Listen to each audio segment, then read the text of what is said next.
Itu ada segi persediaan bimbingan yang memerlukan tempoh masa tertentu untuk persediaan. Ada lagi persediaan untuk tabung haji melihat atau meneliti tentang aspek istitaah para jemaah haji. Jadi bila kita sebut istitaah, ia adalah kemampuan. Sebut kemampuan ini, kita kenali ada 4K lah istitaahnya. Yang pertama ialah kebenaran ataupun kota. K yang kedua ialah kesihatan. K yang keempat yang perlu diteliti oleh tabung haji sebagai persediaan adalah soal-soal keuangan jemaah haji. Yang ketiga ialah yang keempat ialah keselamatan. Jadi ada 4K yang merupakan istitaah, kemampuan yang kita kena lihat juga di kalangan bakal haji ataupun mereka yang akan menunaikan fardu haji pada tahun tersebut. Jadi pertama berkaitan dengan kebenaran, kota. Seperti yang kita faham bahawa negara kita ini diberi kota. Kota jemaah haji setiap negara-negara ini telah diputuskan semasa mesyuarat OIC pada tahun 1987 di Tehran, iaitu bersetuju bahawa negara-negara ahli OIC, negara-negara Islam OIC, boleh menghantar hanya 0.1% sahaja daripada keseluruhan penduduk negara tersebut, iaitu merujuk kepada negara Islam OIC. Dan kita, negara Malaysia yang mengikut data sebelum ini ialah penduduk berjumlah 31.6 juta, maka kota kita 0.1% pada masa ini ialah 31.600 jumlah jemaah haji yang kebenaran yang dibenar untuk menunaikan fardu haji. Jadi, oleh kerana mereka yang mendaftar begitu ramai, jumlah berjuta-juta yang tengah queue sekarang yang untuk terpilih, maka tabung haji memerlukan masa persediaan untuk memilih mereka yang mendaftar dahulu yang diutamakan mencukupkan 31.600. Mereka telah ada tahun pelaksanaan haji mereka. Maka menyediakan jemaah haji yang terpilih ini merupakan satu persediaan musim haji, dan itu melibatkan tempoh masa yang tertentu. Kemudian aspek yang kedua, kesihatan. Sudah tentulah mereka yang tidak sihat, uzur, tidak diwajibkan menunaikan fardu haji. Bermakna kita nak pastikan, pertama nak pastikan jemaah haji yang hendak menunaikan fardu haji merupakan mereka yang sihat, pertama. Dan yang kedua, mereka perlu mendapat suntikan yang diwajibkan oleh pihak kerajaan Arab Saudi. Dua. Dan kedua-dua urusan ini, urusan pemeriksaan kesihatan dan urusan suntikan ini perlu direkodkan dalam sistem kita. Perlu direkodkan dalam buku rekod rawatan kita dan sebagainya. Jadi ini juga merupakan satu urusan pemeriksaan kesihatan untuk memastikan kesihatan jemaah haji tadi. Dan yang ketiga, yang disebutkan sebagai penelitian ke atas istitaah yang ketiga ini, iaitu keuangan. Jadi tiap-tiap tahun untuk menghadapi musim haji yang baru, tabung haji terpaksa melihat apakah cas-cas pada tahun semasa. Maksudnya cas perkhidmatan kepada setiap seorang jemaah haji. Cas apa? Cas di antaranya adalah cas, contoh cas tambang kapal terbang pergi dan balik, penginapan tempat tinggal di Tanah Suci, khemah di Arafah, pengangkutan darat, dan perkhidmatan khemah dan perkhidmatan yang lain. Semua itu melibatkan kos bagi setiap seorang jemaah haji. Ini adalah kos langsung yang perlu ditanggung oleh seorang jemaah haji.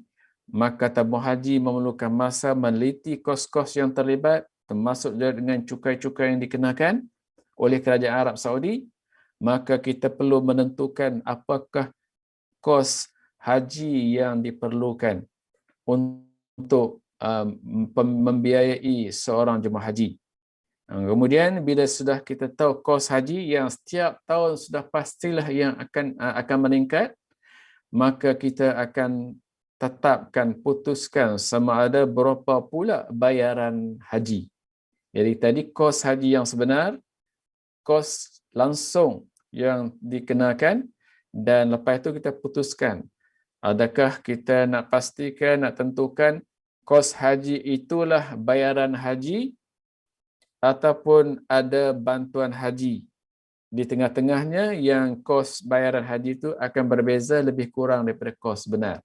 Bakinya sudah tentulah daripada tabung yang satu, tabung haji. Tabung haji. Jadi itu juga memerlukan masa prosesnya yang melibatkan kos jemaah haji, kos yang langsung. Tapi kita mesti ingat juga, di samping kita memberi bantuan, kalaulah ada bantuan, kita juga sedia menanggung sejak penubuhannya ialah tentang kos tak langsung. Misalnya kita mengandalikan kursus-kursus haji, kita menghantar ubat-ubat keperluan di klinik kita di Tanah Suci, kita menghantar petugas-petugas, elon-elon petugas yang bertugas di Tanah Suci. Semua itu dan lain-lain adalah kos-kos tak langsung yang tidak kenakan, tabung haji tidak kenakan kepada jemaah haji. Cuma yang kita lihat ialah kos langsung atau kos haji sebenar. Terpulanglah sama ada tabung haji ada kemampuan untuk memberi bantuan haji atau sebut dulu subsidi.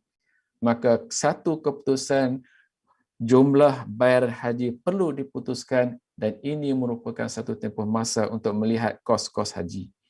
Dan akhirnya, istita'ah K yang keempat ialah keselamatan. Sudah tentulah pada suasana musim haji, pada bulan-bulan haji semasa jemaah haji melaksanakan ibadah haji, adakah berlaku apa-apa dari segi keselamatan, dari segi ialah Arab Saudi juga tak ada ketikanya terlibat dengan pergolakan politik.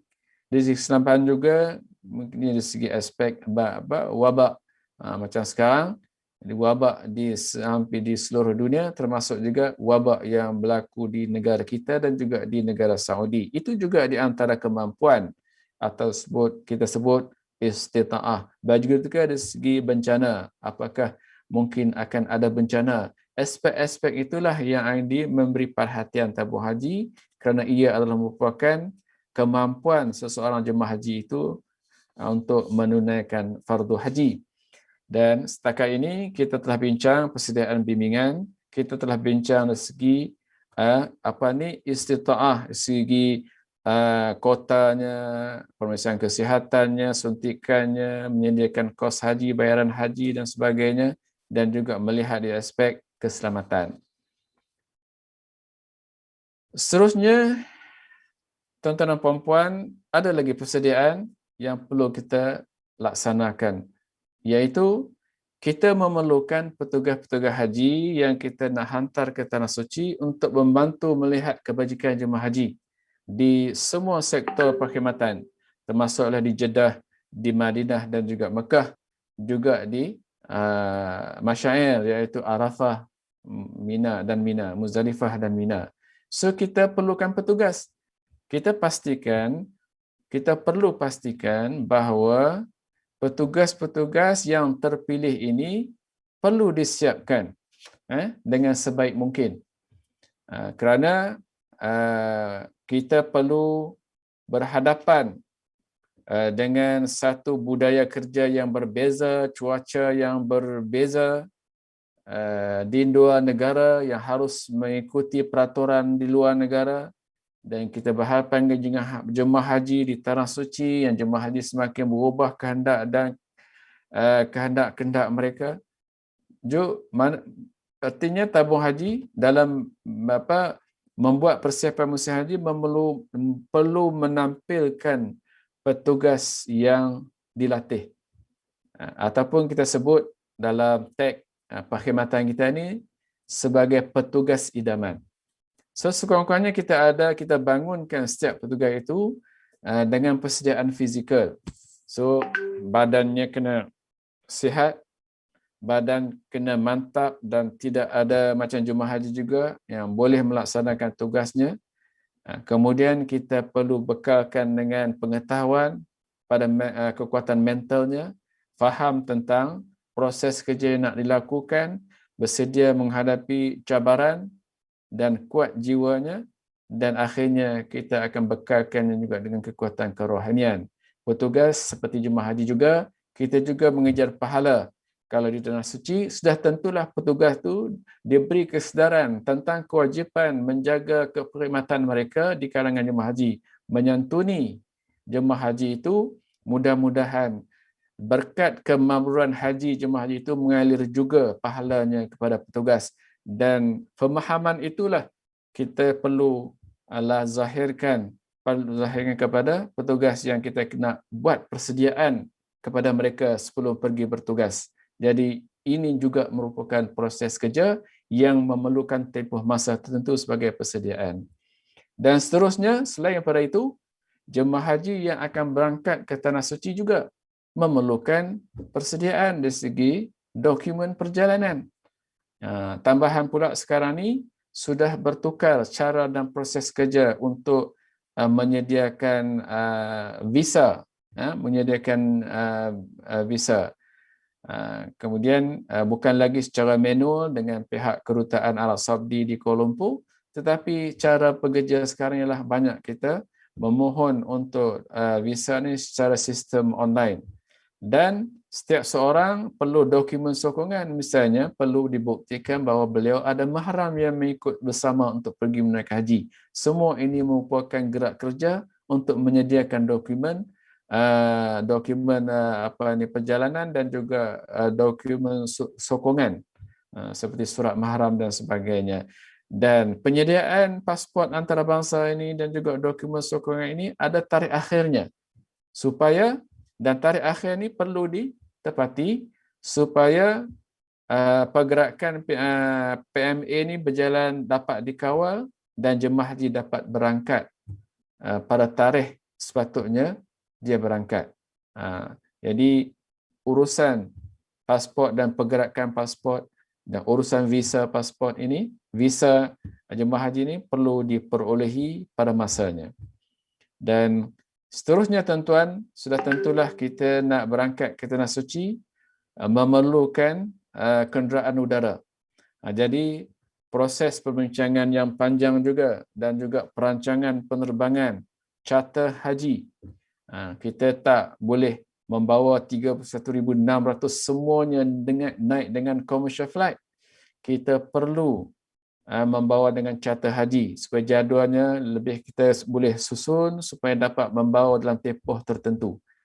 Jadi ia melibatkan tempoh masa perbincangan, perancangan dan sebagainya, dan akhirnya apa yang kita rancang jadual penerbangannya berakhir dengan kelulusan oleh pihak berkuasa, sama ada pihak berkuasa di Malaysia atau pihak berkuasa penerbangan di Arab Saudi, untuk mewujudkan satu perancangan penerbangan charter haji yang baik. Dan kita juga dalam rangka persiapan kita untuk musim haji ialah kita melihat dari segi aktiviti syarikat pengelola ataupun pengelola jemaah haji atau syarikat swasta di kalangan travel agent. Mereka perlu dinilai dan dilesenkan. Dan kita melihat kegiatan mereka untuk mendapatkan jemaah haji. Mereka ada syarat-syarat tertentu untuk diluluskan lesen mereka. Dan kita lihat dari segi penguatkuasaan memantau sama ada mereka mengikut peraturan yang telah ditentukan oleh tabung haji sebelum dibeli lesen. Dan pada setiap tahun, sebab lesen diberi pada setiap tahun kepada pengelola jemaah haji ini atau travel agent ini, berdasarkan rekod perkhidmatan mereka, termasuk yang rekod perkhidmatan yang lepas. Dan itu juga merupakan proses kerja dalam rangka persiapan kita untuk menghadapi musim haji yang akan datang. Dan sudah tentulah juga menjadi persiapan kita ialah hal-hal berkaitan dengan logistik yang melibatkan penghantaran logistik, sama ada ia merupakan ubat-ubatan dan juga keperluan untuk pelaksanaan operasi di Tanah Suci. Semua ini merupakan langkah-langkah yang perlu diambil supaya penghantaran logistik ini, barang-barang yang dihantar akan tiba di Arab Saudi pada masa yang ditetapkan. Kerana tanpa kedatangan, kehadiran peralatan barangan ini, dia kemungkinan akan menjejaskan operasi kita waktu musim haji. Dan juga yang penting juga, yang menjadi persediaan kita, kita sentiasa melihat dari segi keperluan penginapan jemaah haji di Tanah Suci. Kalau kita akan memperbaharui perjanjian, melihat sama ada spesifikasi pemilihan rumah ini sama ada bersesuaian dengan kehendak kita untuk dijadikan sebagai penginapan jemaah haji. Perlu ada urusan penyewaan dan sebagainya, dan pastikan bahawa rumah jemaah haji ini adalah rumah yang selesa untuk didiami, sama ada di Mekah ataupun di Madinah. Dan sudah tentulah juga kita terlibat persediaan kepada pemberi-pemberi perkhidmatan yang lain di Tanah Suci. Sudah tentulah pemberi perkhidmatan yang utama di Tanah Suci nanti ialah dengan pihak muassasah. Kita terlibat dengan muassasah Asia Tenggara, maka sudah tentulah perbincangan, urusan perjanjian sebelum menandatangani perjanjian dan sebagainya, ataupun ada perkara-perkara baru yang perlu dilaksanakan. Semua tersebut perlu ada perjumpaan mesyuarat dengan pihak muassasah dan juga dengan pihak Kementerian Haji, juga dengan pihak-pihak berkuasa yang lain, termasuk juga perkhidmatan pemberi perkhidmatan ini ketika di jemaah haji di Arafah Mina, ataupun disebutkan ketika di Masyair. Begitulah tempoh yang kita perlukan sebagai persediaan untuk menghadapi musim haji. Dan sudah tentulah semua pihak yang kita terlibat, sama ada di tanah air atau tanah suci, kita perlu, terutamanya di tanah suci, hubungan baik dengan setiap kali perjumpaan dan perbincangan, dalam keadaan kita memahami budaya kerja pihak-pihak di Arab Saudi, mana yang boleh dan mana yang tak boleh. Budaya kerja mereka kita perlu faham, supaya apa yang kita hasratkan daripada perkhidmatan mereka untuk kelesaan jemaah haji tercapai. Jadi itu merupakan satu tempoh masa yang perlu disusun sebagai persediaan juga. Dan jangan lupa, menjadi persediaan kita juga ialah operasi haji di tanah air. Kerana stesen-stesen berlepas kita dan stesen-stesen menerima keberangkatan balik mereka di tanah air juga perlu diurus, perlu dibincang, perlu dimesyuarat dan perlu diselaraskan. Jadi ia melibatkan juga proses kerja yang panjang dan tersusun, sistematik dan sebagainya. Jadi sudah tentulah semua yang saya sebutkan, mungkin ada lagi persediaan yang saya tak sempat sebut. Apa pun kita nak jadikan urusan jemaah haji, kita uruskan dengan satu pengurusan yang baik, dan kita teruja dan memberi semangat dan memberi ilham kita untuk terus kekal baik apabila kita mendapat tabung haji, khususnya mendapat pengiktirafan dari banyak pihak di Arab Saudi dan juga di negara-negara yang lain. Depan mata memang mereka betul menyebut bahawa perlu ikut pengurusan haji yang dilaksanakan oleh tabung haji. Sebab itu kita kena tabung haji, pengalaman saya dulu, perlu mengekalkan imej ini dan perlu lihat lagi apa penambahbaikan, dan kita melihat pengurusan haji akan datang juga waktu yang sama. Sebab segala-galanya sekarang ini berubah, perkhidmatan bertambah, harga pun meningkat dan banyak cabaran-cabaran baru yang berlaku dan sebagainya. maka kita kena terus dinamik dalam menguruskan pengurusan haji. Jadi terjawablah dari awalnya saya sebut, ada di antara mereka yang menyebut bahawa tabung haji ini bulan haji barulah kita sibuk. Sebenarnya persediaan tabung haji menghadapi setiap musim haji bermula awal dan boleh dikatakan persediaannya sepanjang tahun. Ingat, itu dulu slot pengkisahan haji yang bertajuk pengalaman persediaan menghadapi musim haji berdasarkan pengalaman saya semasa berkhidmat dengan tabung haji dahulu. Sekian, terima kasih. Assalamualaikum warahmatullahi wabarakatuh.